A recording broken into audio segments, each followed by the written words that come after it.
Დავბრუნდით პირდაპირ ეთერში. ცნობილი ფარმაცევტული კომპანია დაჯარიმებულია. ავერს 4000 ლარის გადახდა დააკისრეს. მიზეზი უკანონო ფარმაცევტული საქმიანობა. უფრო კონკრეტულად, ავერსის აფთიაქში წამლებით ცალობით პოლიეთილენის პარკებით იყიდებოდა. იკრძალება თუ არა აფთიაქებში წამლების ცალობით გაყიდვა ბოლო 2 დღე ამ თემაზე ურთიერთგამომრიცხავი ინფორმაცია ვრცელდება. პრობლემის გასარკვევად დღეს ჯანდაცვის სამინისტროში საგანგებო შეხვედრაც გაიმართა. სამინისტრო და სამედიცინო რეგულირების სააგენტო პრობლემის დარეგულირების გზებზე მსჯელობდნენ. რა შეთანხმებით დასრულდა დღევანდელი შეხვედრა ახლა პირდაპირ ეთერში ჩავთავთ ჯანდაცვის სამინისტროს ფარმაცევტული საქმიანობის ინსპექტორების სამმართველოს ხელმძღვანელს დავით მაჭარაშვილს. ბატონო დავით, მოგესალმებით. პირველ რიგში უფრო კონკრეტული მიზეზები რომ დაგვისახელოთ, რატომ დაჯარიმდა დღეს ავერსი? მოკლედ გატარდა ღონისძიებები იმ საკითხთან დაკავშირებით, რომ სააფთიაქო პირობებში ხდებოდა ფარმაცევტული წარმოებების ფუნქციების შესრულება, კერძოდ ფარმაცევტული პროდუქტის გადაფასება დიდი მოცულობის შეფუთვიდან მცირე მოცულობის შესაფუთ მასალაში, პოლიეთილენის პაკეტებსა თუ სხვა განსხვავებულ შესაფუთ მასალაში და გამომდინარე იქიდან, რომ აფთიაქს არ ჰქონდა ფარმაცევტული წარმოებების ნებართვა, შედგა ადმინისტრაციული სამართალდარღვევების ოქმი და განსახილველად გადაიგზავნა ადმინისტრაციულ საფრთხეთა კოლეგიას.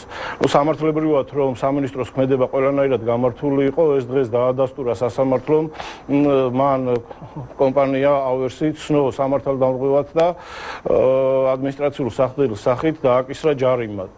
მაგრამ ბოლო 2 დღეა ძალიან ურთიერთგამომრიცხავი ინფორმაცია ვრცელდება ზოგადად წამლების ცალობით გაყიდვასთან დაკავშირებით, იმიტომ რომ ვრცელდება ინფორმაცია, რომ წლების განმავლობაში არ იყო აკრძალული და მაინც იყიდებოდა, ასევე სამინისტრო ამბობს, რომ პირიქით აკრძალული არის.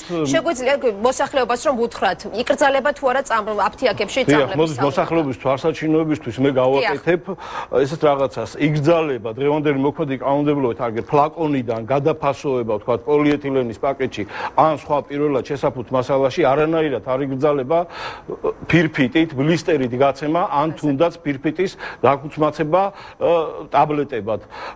საზოგადოება შეცდომაში რომ არ შევიდეს, თუ კი ვინმე ფირფიტით იმ შემთხვევაში, როდესაც არ ირღვევა პირველადი შესაფუთი მასალა, არ გასცემს აფთიაქი, მოსახლეობაზე დაგვიკავშირდეს ჩვენ და ჩვენ გავცემთ აფთიაქს შემდეგ შესაბამის პასუხს.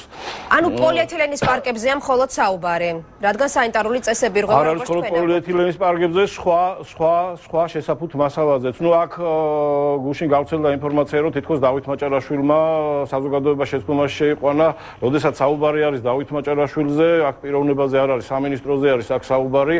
ამასთან დაკავშირებით მინდა რომ რამოდენიმე არგუმენტი მოვიყვანო, ჯერ ერთი არ იყო დაკონკრეტებული, რასთან დაკავშირებით შევიდა საზოგადოება შეცდომაში, მაგრამ სამინისტროს მიერ არგუმენტად იქნა მოყვანილი რამოდენიმე ფაქტი, რომელიც შეიძლებოდა გამხდარიყო მიზეზი ფარმაცევტული პროდუქტის დაბინძურების და გაუვარგისების და მომხმარებლამდე შესაძლებელი იყო მისულიყო გაუვარგისებული ან ვადაგასული ფარმაცევტული პროდუქტი.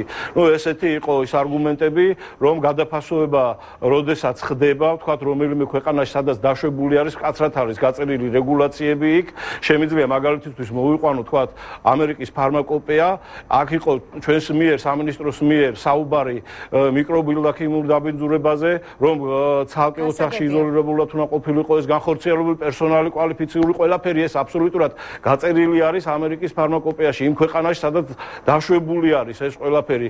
გარდა ამისა, ერთი განცხადება გაკეთდა კიდევ, რაზეც არ ვიცი თუ ამაზე გვედავებიან, რომ დატანილი იყო, ვთქვათ, მარკირებისას გადაფასებულ ფარმაცევტულ პროდუქტზე მხოლოდ სავაჭრო ლიცენზიის მფლობელის მონაცემები, მაგალითად იდან ნიდერლანდები იმ დროს, როდესაც ფარმაცევტული პროდუქტი წარმოებული არის ინდური კომპანიის მიერ და გაუგებარია კონკრეტიკაზე არ იყო საუბარი. დიახ, მაშინ კიდევ ერთი შეკითხვა მექნება, რომელიც ძალიან ბევრ ადამიანს ეწუხებს. ხომ არ გამოიწვევს ცალობით გაყიდვის აკრძალვა იგივე პოლიეთილენის პარკებში იმას, რომ შეფუთული წამლები, ანუ მედიკამენტების ფასი შეიძლება გაიზარდოს?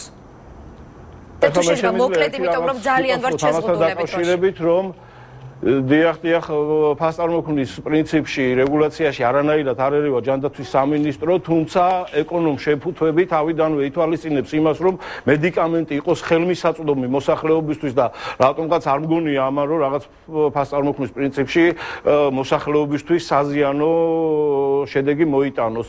ამასთან დაკავშირებით, მოკლედ სამინისტროში როგორც შევპირდით მოსახლეობას შემუშავებული არის ნორმატიული აქტის პროექტი, რათა საქართველოს შესაძლებელი იყოს ფარმაცევტული პროდუქტის სააფთიაქო პირობებში გადაფასება.